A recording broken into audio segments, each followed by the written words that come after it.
Question OP Shukla, page संख्या 93, second.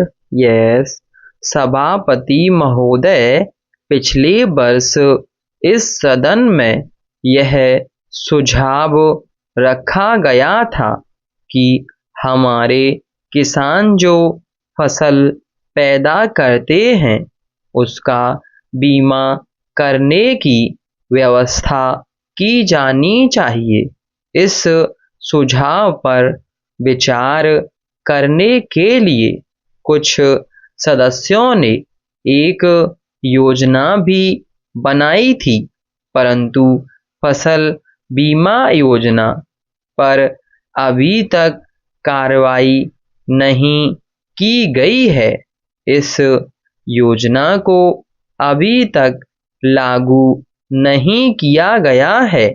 योजना आयोग ने यह आश्वासन दिया था कि वह इसके लिए आवश्यक धन की व्यवस्था करे।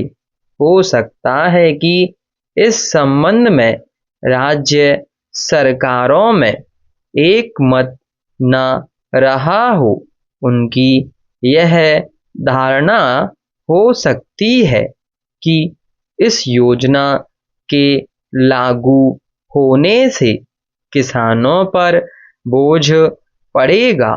यद्यपि अभी भी राज्य सरकारों के इस दृष्टिकोण में कोई विशेष परिवर्तन देखने को नहीं मिलता है, फिर भी इतना अवश्य है कि अब वे फसल बीमा की योजना को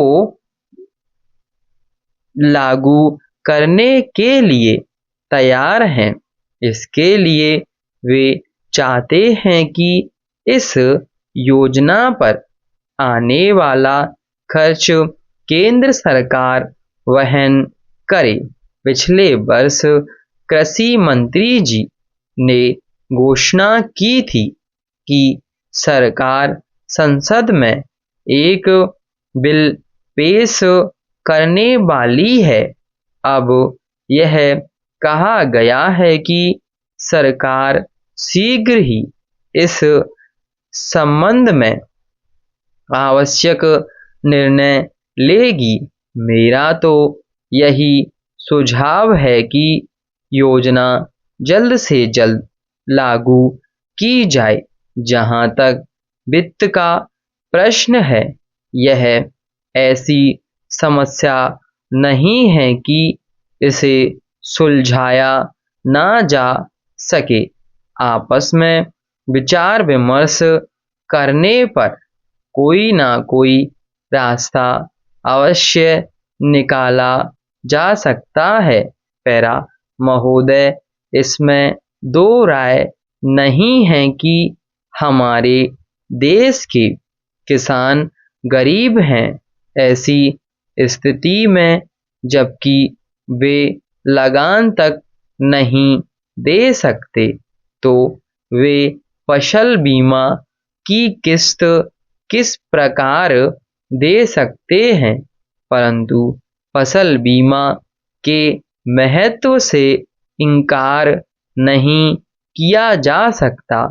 जब किसी कारण किसान की फसल नष्ट हो जाती है तो उसके पास अपने खाने तक के लिए कुछ नहीं रहता। यदि उसकी फसल के बीमे की व्यवस्था हो तो वह इस परेशानी से बच सकता है और अपनी खेती में अधिक से अधिक धन लगा सकता है।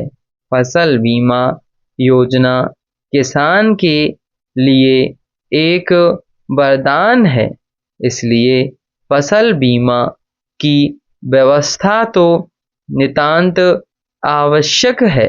बीमा योजना से किसान अपनी फसल के प्रति आश्वस्त हो सकेगा और अपने उत्पादन को बढ़ाने के लिए भी प्रयत्न करेगा, परंतु मुख्य प्रश्न तो यहाँ है कि उसका खर्च कौन वहन करे।